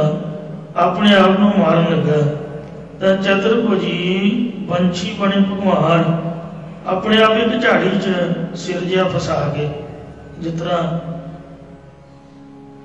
ਉਹ ਫਸੇ ਹੁੰਦੇ, ਇਸ ਤਰ੍ਹਾਂ ਅੜ ਕੇ ਖਲੋ ਗਏ। ਇਹਨੇ ਝਾਟੀ ਮਗਰੋਂ ਜਾ ਫੜਿਆ ਤੇ ਉਹਨਾਂ ਦੇ ਪੈਰਾਂ ਨੂੰ ਰੱਸੀ ਰੱਸੀ ਮਾਰ ਕੇ ਤੇ ਚੁੱਕ ਕੇ ਮੋਢਿਆਂ ਤੇ ਰਿਖੀ ਦੇ ਕੋਲ ਲੈ ਆਉਂਦਾ। ਕਿਹਾ ਕਿ ਲਓ ਮੁਨੀ ਜੀ, ਜੋ ਆਪ ਜੀ ਨੇ ਕਿਹਾ ਸੀ, ਵੇਖੋ ਤਾਂ ਬੜਾ ਇਹੀ ਚਤੁਰਭੁਜੀ ਜਾਨਵਰ ਹੁੰਦਾ ਹੈ। ਰਿਸ਼ੀ ਉੱਠ ਕੇ ਖੜੋ ਗਿਆ, ਹੱਥ ਜੋੜੇ, ਬਹੁਤ ਪ੍ਰਸੰਨ ਹੋਇਆ। ਕਹਿਣ ਲੱਗਾ ਓਏ ਤੂੰ ਰੱਸੀਆਂ ਕਾਹਤੋਂ ਬੰਨੀਆਂ? ਖੋਲ, ਇਹ ਤਾਂ ਰੱਬ ਹੈ, ਪਰਮੇਸ਼ਰ ਹੈ, ਕੋਈ ਜਾਨਵਰ ਥੋੜ੍ਹਾ। ਤੂੰ ਰੱਬ ਨੂੰ ਨੂੜਿਆ ਹੋਇਆ। ਅੱਜ ਤਾਂ ਤੂੰ ਪਰਮੇਸ਼ਰ ਦੇ ਦਰਸ਼ਨ ਕਰਵਾ ਦਿੱਤੇ। ਉਹ ਕਮਲਿਆ, ਚਤੁਰਭੁਜੀ ਜਾਨਵਰ ਨਹੀਂ ਕੋਈ ਹੁੰਦਾ। ਇਹ ਚਤੁਰਭੁਜੀ ਭਗਵਾਨ ਨੇ ਤੇਰੀ ਪ੍ਰਤਿਗਿਆ ਪੂਰੀ ਕਰਨ ਵਾਸਤੇ ਤੂੰ ਕੀਤੀ ਸੀ ਪ੍ਰਤਿਗਿਆ, ਪੀਣਾ ਤਾਂ ਮੈਂ ਮਰ ਜਾਵਾਂਗਾ, ਨਹੀਂ ਤਾਂ ਫੜਾਂਗਾ। ਇਹ ਆਪਣੇ ਆਪ ਹੀ ਤੇਰੇ ਕਾਬੂ ਆਏ ਨੇ।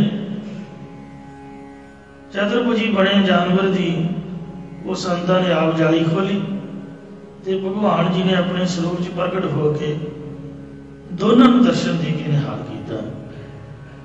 ਰਿਸ਼ੀ ਨੇ ਕਿਹਾ ਭਗਵਾਨ ਜੀ, ਇਹ ਕਾਹਦੀ ਵਿਪਤਾ ਪਈ ਹੋਈ ਸੀ ਤੁਹਾਨੂੰ? ਇੰਨਾ ਸੋਹਣਾ ਵਿਕੁੰਠ ਛੱਡ ਕੇ ਇੱਕ ਸ਼ਿਕਾਰੀ ਦੇ ਤੁਸੀਂ ਕਾਬੂ ਆ ਗਏ, ਹੱਥ ਆ ਗਏ। ਤਾਂ ਭਗਵਾਨ ਜੀ ਨੇ ਕਿਹਾ, ਹੇ ਰਿਸ਼ੀਵਰ, ਅਸੀਂ ਤੇਰੇ ਦਿੱਤੇ ਹੋਏ ਬਚਨ ਨੂੰ ਪੂਰਾ ਕਰਨ ਲਈ ਇਸ ਦੇ ਹੱਥ ਵਿੱਚ ਆਏ ਹਾਂ। ਇਹਨੂੰ ਵਿਸ਼ਵਾਸ ਹੋ ਗਿਆ ਸੀ ਕਿ ਰਿਸ਼ੀ ਮੁਨੀ ਸਾਧੂ ਸੰਤ ਕਿਸੇ ਦਾ ਮਖੌਲ ਨਹੀਂ ਕਰਦੇ, ਝੂਠ ਨਹੀਂ ਬੋਲਦੇ। ਤੇ ਫਿਰ ਮਰਨ ਲੱਗਾ ਸੀ, ਇਸ ਲਈ ਮੈਨੂੰ ਇਹ ਰੂਪ ਧਾਰਨ ਕਰਨਾ ਪਿਆ। ਉਸ ਵੇਲੇ ਭਗਤ ਨੂੰ ਸਮਝ ਪਈ ਕਿ ਵੀ ਤੁਸੀਂ ਤਾਂ ਆਪ ਹੀ ਭਗਵਾਨ ਹੋ। ਮਹਾਰਾਜ, ਮੈਂ ਤਾਂ ਗਲਤੀ ਕੀਤੀ, ਤੁਹਾਡੀ ਇੰਨੀ ਦੌੜ ਲਵਾਈ ਤੇ ਤੁਹਾਨੂੰ ਪਕੜ ਕੇ ਨੂੜ ਕੇ ਜਾਲੀ ਵਿੱਚ ਪਾ ਕੇ ਇੰਨਾ ਕਸ਼ਟ ਦਿੱਤਾ, ਮੈਨੂੰ ਮਾਫ ਕਰ ਦਿਓ ਜੀ, ਤੇ ਮੇਰਾ ਵੀ ਗਰੀਬ ਦਾ ਉਧਾਰ ਕਰੋ। ਮੈਨੂੰ ਤਾਂ ਕਦੀ ਚੇਤਾ ਵੀ ਨਹੀਂ ਸੀ ਵੀ ਰੱਬ ਨਾਲ ਮਿਲੀਦਾ ਹੈ, ਮੈਂ ਤਾਂ ਇਹੀ ਜ਼ਿੰਦਗੀ ਸਮਝੀ। ਤਾਂ ਭਗਵਾਨ ਵਿਸ਼ਨੂੰ ਨੇ ਕਿਹਾ ਕਿ ਹੁਣ ਤੂੰ ਤਪ ਕਰ ਗੁਰਮੁਖਾ, ਆ ਕੰਮ ਛੱਡ ਦੇ, ਆ ਜਿਹੜਾ ਜੀਆਂ ਨੂੰ ਮਾਰਨਾ ਮੁਰਨਾ ਮਾਸ ਖਾਣਾ। ਅੱਗੇ ਕਲਯੁਗ ਦੇ ਸਮੇਂ 'ਚ ਖੁਦ ਨਿਰੰਕਾਰ ਆਪ ਸਰੂਪ ਧਾਰਨ ਕਰਕੇ ਸ੍ਰੀ ਗੁਰੂ ਨਾਨਕ ਦੇਵ ਜੀ ਦੇ ਰੂਪ 'ਚ ਪ੍ਰਗਟ ਹੋਣਗੇ। ਉਹਨਾਂ ਦੀ 10ਵੀਂ ਜੋਤ ਸ੍ਰੀ ਗੁਰੂ ਗੋਬਿੰਦ ਸਿੰਘ ਸਾਹਿਬ ਜੀ ਤੇਰਾ ਉਧਾਰ ਕਰਨਗੇ। ਸੋ ਇਹੀ ਬਦਕ ਕਲਯੁਗ ਵਿੱਚ ਜਗਨਨਾਥਪੁਰੀ 'ਚ ਪਿਆਰੇ ਹਿੰਮਤ ਰਾਏ ਦੇ ਸਰੂਪ 'ਚ ਪ੍ਰਗਟ ਹੋਇਆ ਤੇ ਸ੍ਰੀ ਅਨੰਦਪੁਰ ਸਾਹਿਬ ਜੀ ਵਿਖੇ ਪੰਜਾਂ ਪਿਆਰਿਆਂ ਦੇ ਰੂਪ ਦੇ ਵਿੱਚ ਕਲਗੀਧਰ ਪਾਤਸ਼ਾਹ ਜੀ ਨੂੰ ਸੀਸ ਭੇਟ ਕਰਕੇ ਪਿਆਰੇ ਹਿੰਮਤ ਸਿੰਘ ਦੇ ਸਰੂਪ ਦੇ ਵਿੱਚ ਸਿੰਘ ਸਜਿਆ ਤੇ ਸਤਿਗੁਰਾਂ ਦੀਆਂ ਖੁਸ਼ੀਆਂ ਪ੍ਰਾਪਤ ਕੀਤੀਆਂ। ਸੋ ਮਹਾਰਾਜ ਇਹ ਪਿਆਰ ਦੀ ਬੋਲੀ ਵਿੱਚ ਫਰਮਾਨ ਕਰ ਰਹੇ ਹਨ ਕਿ ਨਾਮਦੇਵ ਜੀ ਫਰਮਾਉਂਦੇ, ਏਕ ਸਮੈ ਮੋਕੋ ਗਹਿਵੰਦਾ। ਜਿਹੜਾ ਲੋਧੀ ਸੀ, ਬਦਕ ਸੀ, ਸ਼ਿਕਾਰੀ ਸੀ, ਇੱਕ ਮੌਕੇ ਉਹਨੇ ਮੈਨੂੰ ਹੀ ਬੰਨ ਲਿਆ। ਆਪਨ ਮੋਹ ਪੈ ਜਵਾਬ ਨਾ ਹੋਏ। ਤਾਂ ਆਪਣੇ ਆਪ ਨੂੰ ਬਣਾਉਣ ਤੋਂ ਮੇਰੇ ਪਾਸੋਂ ਜਵਾਬ ਨਹੀਂ ਹੋਇਆ, ਆਪਣੇ ਆਪ ਨੂੰ ਪਿਆਰ ਕਰਕੇ ਮੈਨੂੰ ਬਣਾਉਣਾ ਪਿਆ। ਇੱਕ ਸ੍ਰੀ ਗੁਰੂ ਗੋਬਿੰਦ ਸਿੰਘ ਸਾਹਿਬ ਜੀ ਦੇ ਜੀਵਨ ਦੀ ਵੀ ਵਿਚਿੱਤਰ ਘਟਨਾ ਹੈ। ਗੁਰੂ ਸਾਹਿਬ ਜੀ ਜਦ ਦਾਦੂ ਦੁਆਰੇ ਗਏ ਤਾਂ ਮਹਾਰਾਜ ਨੇ ਦਾਦੂ ਦੁਆਰੇ ਵੱਲ ਆਪਦਾ ਤੀਰ ਵੀ ਝੁਕਾਇਆ ਤੇ ਸੀਸ ਵੀ ਝੁਕਾਇਆ। ਸਿੰਘਾਂ ਨੇ ਘੋੜੇ ਦੀ ਲਗਾਮ ਫੜ ਲਈ ਕਿ ਇੱਥੇ ਹੀ ਖੜੋ ਮਹਾਰਾਜ, ਤੇ ਸਾਨੂੰ ਜਵਾਬ ਦਿਓ ਕਿ ਤੁਸੀਂ ਸਾਨੂੰ ਅੰਮ੍ਰਿਤ ਛਕਾਇਆ, ਗੁਰਮਤ ਮਰਿਆਦਾ ਦ੍ਰਿੜ ਕਰਵਾਈ ਹੈ ਤੇ ਹਦਾਇਤ ਕੀਤੀ ਹੈ ਕਿ ਕਿਸੇ ਮੜੀ ਕਬਰ ਨੂੰ ਮੱਥਾ ਨਹੀਂ ਟੇਕਣਾ, ਪਰ ਤੁਸੀਂ ਗੁਰੂ ਸਾਹਿਬ ਹੁੰਦੇ ਇਹ ਦਾਦੂ ਦੁਆਰੇ ਨੂੰ ਮੱਥਾ ਟੇਕ ਰਹੇ ਹੋ ਜੀ, ਤੁਹਾਨੂੰ ਤਨਖਾਹ ਲਾਊਗਾ ਖਾਲਸਾ, ਤੁਸੀਂ ਗਲਤੀ ਕੀਤੀ ਹੈ। ਮਾਰੇ ਕਹਿੰਦੇ ਹਾਂ ਖਾਲਸਾ ਜੀ ਲਾਓ ਤਨਖਾਹ। ਤਾਂ ਪੰਜ ਪਿਆਰੇ ਇਕੱਠੇ ਹੋਏ। ਇੱਕ ਪਿਆਰਾ ਕਹਿਣ ਲੱਗਾ ਕਿ ਗੁਰੂ ਜੀ ਨੂੰ 25 ਰੁਪਏ ਤਨਖਾਹ ਲਾਓ। ਦੂਜਾ ਕਹਿਣ ਲੱਗਾ ਨਹੀਂ ਹੋਏ 25 ਰੁਪਏ ਜੇ ਸਾਥੋਂ ਗਲਤੀ ਹੋ ਗਈ ਆਪਾਂ ਕਿੱਥੋਂ ਦੇਵਾਂਗੇ। ਤੇ ਇਸ ਤਰ੍ਹਾਂ ਗੱਲਬਾਤ ਚੱਲਦੀ ਗਈ। ਆਖਰ ਪੰਜਾਂ ਨੇ ਆਪਣਾ ਪਹਿਲੇ ਨੇ ਆਖਿਆ ਸੀ ਵੀ 500 ਰੁਪਏ ਤਨਖਾਹ ਲਾਓ। ਵੈਸੇ ਤਾਂ ਉਹਨਾਂ ਦਿਨਾਂ 'ਚ 25 ਰੁਪਏ ਵੀ ਬਹੁਤ ਜ਼ਿਆਦਾ ਸੀ। ਰੁਪਈਆ ਤਾਂ ਵੇਖਣ ਨੂੰ ਨਹੀਂ ਸੀ ਮਿਲਦਾ, ਇੱਕ ਵੀ ਰੁਪਈਆ ਚਾਂਦੀ ਦੇ ਹੁੰਦੇ ਸੀ, ਕੌਡੀਆਂ ਚੱਲਦੀਆਂ ਹੁੰਦੀਆਂ ਸੀ। ਪਹਿਲੇ ਨੇ 500 ਰੁਪਏ ਆਖਿਆ, ਦੂਜਾ ਕਹਿਣ ਲੱਗਾ ਨਹੀਂ ਭਾਈ ਇੰਨਾ ਜ਼ਿਆਦਾ ਹੈ। ਆਖਰ ਮਹਾਰਾਜ ਨੂੰ 25 ਰੁਪਏ ਤਨਖਾਹ ਲਈ। ਕਹਿੰਦੇ ਵੀ ਗੁਰੂ ਸਾਹਿਬ ਜੀ 25 ਰੁਪਏ ਤਨਖਾਹ ਦਿਓ ਖਾਲਸੇ ਨੂੰ। ਤਾਂ ਮਹਾਰਾਜ ਕਹਿੰਦੇ 7 ਵਜਨ ਖਾਲਸਾ ਜੀ, ਪਰ ਮੈਂ ਸਪਸ਼ਟ ਕਰਨਾ ਚਾਹੁੰਦਾ ਹਾਂ ਕਿ ਜਿਹੜਾ ਮੈਂ ਸੀਸ ਝੁਕਾਇਆ ਤੇ ਤੀਰ ਝੁਕਾਇਆ ਇਹ ਮੈਂ ਦਾਦੂ ਦੁਆਰੇ ਨੂੰ ਨਹੀਂ ਝੁਕਾਇਆ। ਮੈਂ ਤਾਂ ਜ਼ਬਾਨੀ ਕੰਠੋਂ ਸ੍ਰੀ ਸੁਖਮਨੀ ਸਾਹਿਬ ਜੀ ਦਾ ਪਾਠ ਕਰ ਰਿਹਾ ਸੀਗਾ। ਘੋੜੇ ਤੇ ਚੜਿਆ ਚੜਾਤਾ ਰਸਤੇ ਵਿੱਚ ਤੁਰਿਆ ਜਾਂਦਾ, ਕੁਦਰਤੀ जद साडा घोड़ा इत्थे पहुंचिया, सुखमनी साहिब दा पाठ इत्थे समाप्त होया ते मैं समाप्ति ते दुख रोग बिन सिपै परम, साध नाम निर्मल ताके कर्म, सब ते उच ताकी शोभा बणी, नानके को नाम सुखमनी कह के ते गुरबाणी के सत्कार विच श्री गुरु नानक देव जी के चरणों का ध्यान धार के गुरु नानक साहब के चरणों से मत्था टेकिया सीगा। ते हुण मैनूं पता नहीं सी भी दादू द्वारा इत्थे है, ते मैं तां गुरबाणी के सत्कार लई नमस्कार कीती ते वो सीस मेरा ते तीर दादू द्वारे वाल हो गया। पर कोई गल नहीं, तुहाडी परख होई है, तुसीं परख विच पूरे उतरे हो। अज तो बाद भावें कोई भी वड्डे तो वड्डा गलती करेगा, खालसा नूं तनख्वाह लाएगा तां बख्शिया जाएगा। ਜਿਹੜੇ ਪਹਿਲੇ ਪਿਆਰੇ ਨੇ 500 रुपया किया, मैं 25 की बजाय 500 रुपया भेंटा करांगा। सो खालसे के तंबू मस्ताने हो गई सी। गुरु साहब ने खालसे नूं बड़ा सोहना तंबू बना के दिता ते खुला कड़ा प्रसाद साध संगत विच भोग लवा के वरताया। संगत नूं भी सारी साखी सुनाई कि संगत जी समझ के रहना है। जागत जोत जपै निस्वास, एक बिना मन नैक न आनै, पूर्ण प्रेम प्रतीत सजै, व्रत गोर मड़ी मट भूल न मानै। गुरसिख भुल के भी गोर कबर मड़ियां मटा नूं कदी भी ना मन्ने, जागदी जोत दा पाशक बने। इसलिए ये नामदेव जी के बचन परमात्मा वालों हन। भावना हुए एक समय मुको गह बंदा। एक समय श्री गुरु गोबिंद सिंह साहब जी उन्होंने खालसे ने बन लिया, पकड़ लिया, घोड़ी की लगाम फड़ के खिलार लिया। सो महाराज कहते भी मैनू भी बन लिया।